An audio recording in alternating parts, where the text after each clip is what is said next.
Daily. Taste the Daily. கணவரை இழந்து தனியாக தவிக்கும் பெண் வயிற்று பிழைப்புக்காக நடத்தி வந்த கடையை போதையின் உச்சத்திலிருந்த அப்பகுதியைச் சேர்ந்தவன் சின்னா பின்னமாக்கினான்.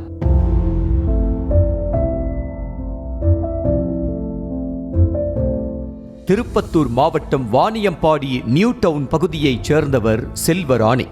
இவரது கணவர் உயிரிழந்த நிலையில் 2 குழந்தைகளுடன் வசித்து வந்தார். இவர் அன்றாட வயிற்று பிழைப்புக்காக தள்ளுவண்டி கடை வைத்து நடத்தி வருகிறார்.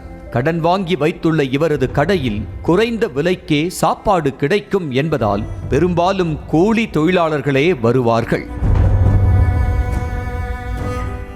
வழக்கம் போல் தள்ளுவண்டியில் வியாபாரம் செய்து கொண்டிருந்த போது அங்கு வந்த ஷேகர் என்ற போதை ஆசாமி மூக்கு பிடிக்க சாப்பிட்டான்.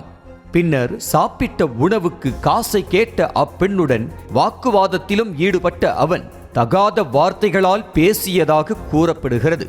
மேலும் சாப்பாட்டில் எச்சிலை உமிழ்ந்து கடையை அடித்து நொறுக்கி சின்னா பின்னமாக்கினான்.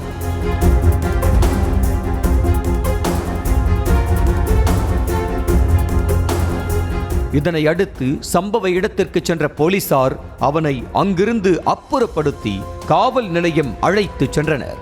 10,000 ரூபாய் கடன் வாங்கி போட்ட கடையை மது போதையில் அடித்து நொறுக்கியதால் என்ன செய்வதென்று தெரியாமல் பாதிக்கப்பட்ட பெண் கண்ணீர் வடித்தார். வீட்டுக்காரர் இறந்ததுலேருந்து எனக்குன்னு யாரும் இல்லைன்னு நான் ஒண்டியாக தானே செய்கிறேன்.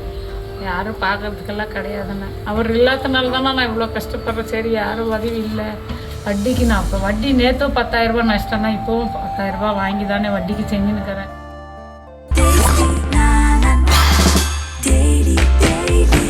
Taste the Daily. Taste the Daily.